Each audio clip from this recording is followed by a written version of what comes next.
Welcome to the Dugout Report, episode number 11. I am here with Phillies Nation, Tim Kelly, and we will talk about how the previous St. Louis series has been going and previewing the next two series in the next couple of days. So welcome, Tim. Thanks for having me on, man. I appreciate it. So my first question is, what were your thoughts on how the games went this past weekend? So far, so good. Obviously, they play tonight, and 3 out of 4 is much better than 2 out of 2 out of 4 would be. But they looked pretty good over the weekend. They lost a close game Sunday, but if you can go into St. Louis and take 3 out of 4 after previously winning 2 out of 3 against them, that's a massive win. And again, you're doing all this without Bryce Harper, without Gene Segura. So you'd really be putting yourself in a good position in the NL wildcard race. And really, they have, regardless of whether they win this final game in the series, they've done that in the sense that they now own the tiebreaker over the Cardinals. What are your thoughts on the upcoming series starting tomorrow at Toronto? Yeah, I mean, at the time of recording, we don't know who's going to be starting on Tuesday. And obviously, because you need to be vaccinated to enter Canada, there's going to be some guys that are unable to go to the series. And I'm sure that'll be a big talking point. But the Blue Jays are a really good team. They're kind of right in the thick of things in the American League wild card race with the Rays and the Red Sox and a bunch of other teams. So it's going to be a tough series. It's a 2-game series against a team you're not competing with in the playoffs. But I think Zach Wheeler is going to pitch Wednesday, and the best. I think if you can go in there and win 1 out of 2, you're in good shape. Mm-hmm. What were your thoughts on Bryce Harper's injury? I mean, obviously, it's unfortunate when anyone gets injured like that, and he's going to be lost for a long time still. He's already been out a couple weeks, and there's significant recovery in front of him, and potentially he'll rejoin the team late in the season. I think from a legacy perspective, it has to be disappointing for Bryce Harper because he already lost his age 27 season. That turned into a 60-game season because of COVID. And now he's losing a chunk of his age 29 season. So those are years you won't get back in terms of accumulating statistics. And he was, at least from an offensive sense, obviously he wasn't playing in the field, but he was having an even better season than last year when he won the MVP. So yeah, certainly it's unfortunate for the Phillies, but to their credit, they've really rallied since then and done more than just stay afloat. What are your thoughts on Kyle Schwarber getting to the All-Star squad? Yeah, I think he definitely deserved it. He's hit home runs at a torrid pace over the last month and a half or so. And this will be his second All-Star game in a row. And he's one of the reasons they've been able to withstand Harper going out is because he's seemingly hitting a home run 2 out of every 4 games. So Kyle Schwarber's been an excellent pickup to this point and definitely deserves to be in the All-Star game. I don't know if you have any news, but do you have anything on Gene Segura coming back? No, nothing specific. He was starting to take ground balls last week at Citizens Bank Park when the Phillies were home, but he wasn't yet throwing with his hand. And I know he spoke, I forget which other reporter it was. It might have been Matt Gelb or Todd Zalecki.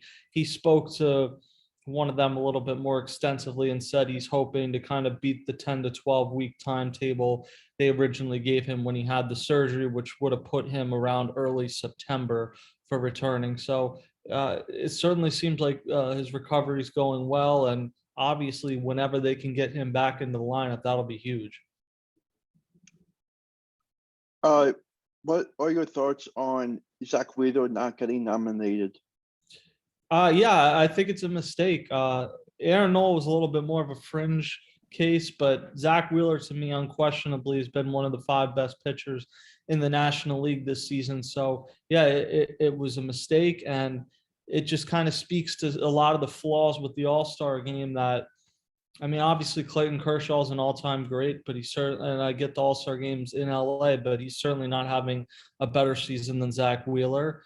And Luis Castillo is an excellent pitcher, but he's really there because the Reds needed an all-star representative. He's not having a better season than Zach Wheeler. And I could even go over some of the other guys that made it at starting pitchers that are all having excellent seasons and make a case that at least a few of them, Zach Wheeler's pitching as well, if not better. So I think he'll end up probably getting in as a replacement for somebody, but I think it was a mistake. And I was pretty surprised by it, to be honest. I thought Schwarber maybe wouldn't get in and Wheeler would get in for sure, but it ended up being the other way around. What is your prediction for the Phillies to do once the trade deadline comes? Yeah, it's interesting. I guess some of it depends on how much they believe that the bullpen success recently is sustainable. I would still say they need to add another reliever. They need to add another outfielder, preferably one that can play in center field. And it wouldn't hurt them to add another starting pitcher. So Dave Dombrowski's going to have his work cut out, but the Phillies are playing well enough right now to justify making trades, which the last few years, it's kind of been like they're in contention, but they're not really playing that well. This year, the Phillies are in contention and they're playing well, and they haven't been to the playoffs in 11 years. So this is a situation where I think it makes sense to add. That could change between now and then, but I think they're going to add multiple players.